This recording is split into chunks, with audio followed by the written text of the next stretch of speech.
Hey guys, what's up and welcome back to the channel. If you've seen some of my other videos, you'll know that I use my iPad almost every day, and I absolutely love it. But if you're anything like me, to really get the most out of the iPad, you're going to need a few accessories to help make the experience a little bit better.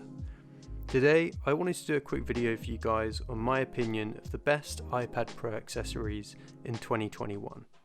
So whether you're looking to buy gifts for someone or just looking for yourself, then hopefully these things will be useful for you. So let's get into it. So first things first, you're going to need a protective case. So whilst the iPad has one of the sleekest designs out there, the downside is that it can be quite vulnerable to dents and scratches if you don't take care of it. Combine this with the need for a keyboard and a stand, and this is where Apple's Keyboard Folio comes in. At around $200, it's definitely not the cheapest keyboard, case or stand that you can buy for the iPad, but remember this is a 3-in-1 device. The typing experience is great, it's very water resistant, and it doesn't intrude on the design of the iPad itself. I've actually done a full review video on this keyboard comparing it to the Logitech keyboard, so definitely go and check that out here. But in summary, in my opinion, this is by far the best keyboard option to go for. So the next thing you're going to need is a digital pencil. This is the Apple Pencil 2, and it's definitely the one I'd recommend getting. Again, at around $100, you might be wondering whether it's worth getting the Apple Pencil. So if you're only going to use the pencil every now and again, then really consider whether you actually need one. If you are going to use one though, then I'd recommend getting one of these Apple Pencil silicone sleeves to protect your pencil. I actually went for this 2-back from Aha Style, which comes in multiple colours, but I chose the black and white option, which I'll link to in the description below.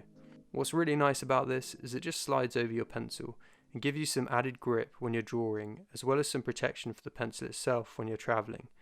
The other great thing about it is that it keeps the flat edge on one side of the pencil, so it will magnetically snap to the iPad and charge your pencil as well, which you can see here. So this is one of the cheapest accessories on here and well worth it in my opinion.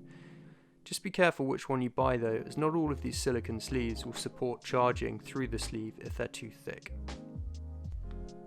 My next most used accessory for the iPad has to be my AirPods Pro. One of the great things about the iPad is its portability, which means when the world opens back up again, you're definitely going to want to take this travelling with you so you can watch videos or work while you're travelling. The AirPods Pro are the perfect headphones for shorter trips, or if you just want to take conference calls or listen to podcasts in the house.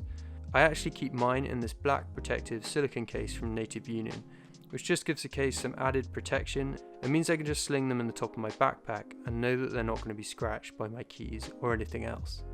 If like me you've got the wireless charging case with your AirPods, then this case will still allow you to charge through the silicone as well, which is a really nice touch. The AirPods Pro are so small and so useful, I pretty much take them with me everywhere, they're just so tiny. I definitely use them every day around the house for listening to podcasts, and the battery life is just amazing, so if you don't have some already, then definitely go and get some. If you've already got some AirPods Pro and you're looking to level up your headphone game a bit more, then look no further than the Bose Quiet Comfort over-ear headphones. For longer journeys and for something a bit more heavy duty, I'd always bring these with me, and these are the headphones I use for my video editing as well to test the sound quality. They come in this really nice travel case as well, so you don't need to be worried about them getting damaged in your rucksack, and the case also has multiple pockets as well, which I find really useful for carrying some spare cables. The noise cancelling and sound quality of these headphones is second to none, and I've used them on long haul flights before and you honestly can't hear a thing. They're really comfortable and adjust to multiple head sizes, so definitely go and check them out if you're looking for some seriously high quality headphones at a reasonable price. So next up, let's talk about cables. Wherever you're going with the iPad, you're going to need a decent cable for it. These extra long cables from Native Union are my cables of choice. This one is USB-C to USB-C, so obviously it's designed for the iPad, and generally speaking, I always have one of these with me wherever I'm going. I actually have one for my iPhone as well. Having long cables is a travel hack I picked up a while ago, and trust me, you won't regret it once you get used to them. Don't underestimate having one long cable with you if you get stuck in an airport or a hotel room, or even in your own home when plug sockets can sometimes be a little bit out of reach. And I actually use the iPad 20-watt charging brick with it. It's just super sleek, super compact, and I love how the power pegs just fold away into the body of the plug when you're not using it, and then just spring back up at the flick of a finger. Having a spring-loaded plug like that is really cool. So this is the charger I carry around with me for the iPad, and obviously use it with the charging cable, which is also a data cable as well. So with the iPad being USB-C, you're going to need a cable to adapt it to HDMI. Now this is something you might not think you need, but as much as I love USB-C, we're still very much in the HDMI world when it comes to TVs. So if you want to quickly hook up your iPad to a TV or a screen, then this little adapter really comes in handy. And this one I have here is actually super cheap, so it's great if you're on a tight budget. I've had it a couple of years now and it's lasted pretty well, so I'll link to it in the description below. But to be honest, if you're willing to spend a bit more money, then this isn't actually what I'd recommend getting. Instead, I'd get one of these. And I've spoken about these before in my favourite tech under $100 video, which I'll link here, but basically these things are great. It's a USB-C multi-adapter hub, as you can see here. So USB-C on one end, and then it has 7 ports that you can connect things to.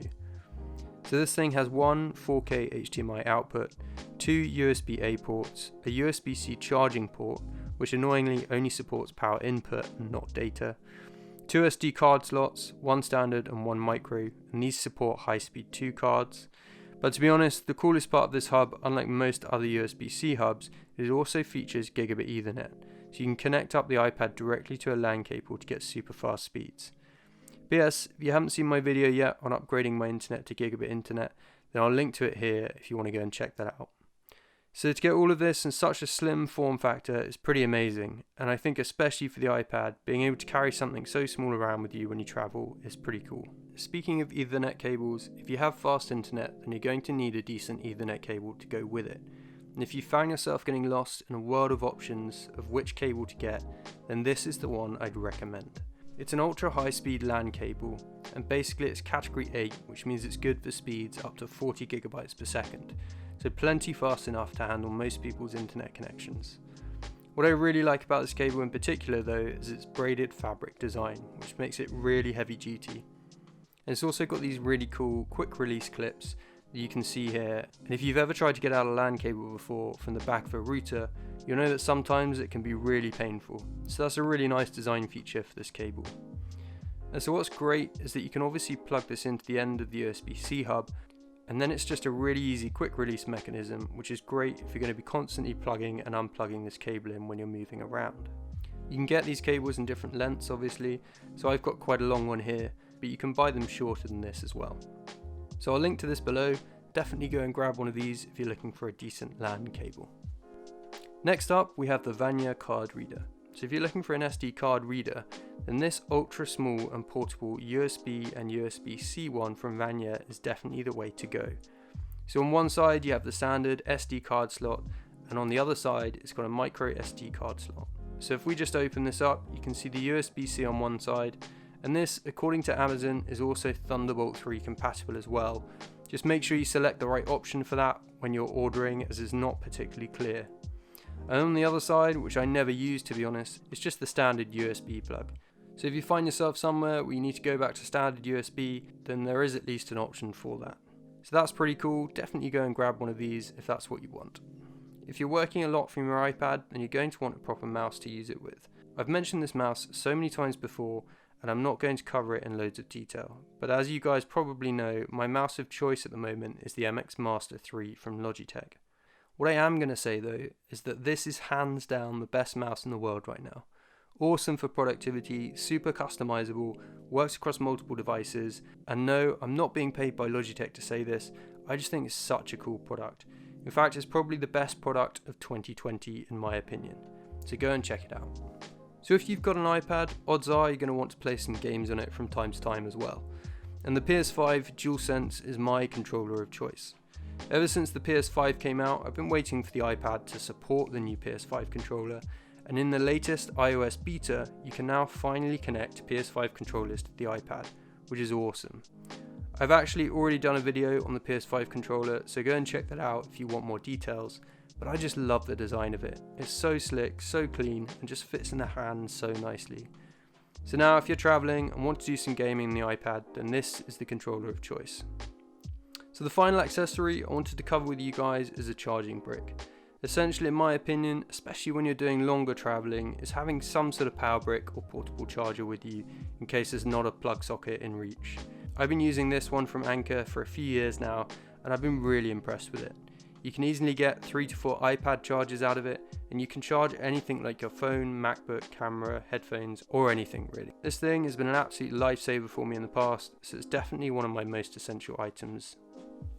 So guys, that's it for this video. Let me know if there's anything you really liked, or whether there's something you guys use that I don't. I'd really like to hear whether you guys are enjoying these videos, and what other videos you'd like me to do as well, so let me know in the comments below. Hopefully you enjoyed the video, and remember to subscribe for more.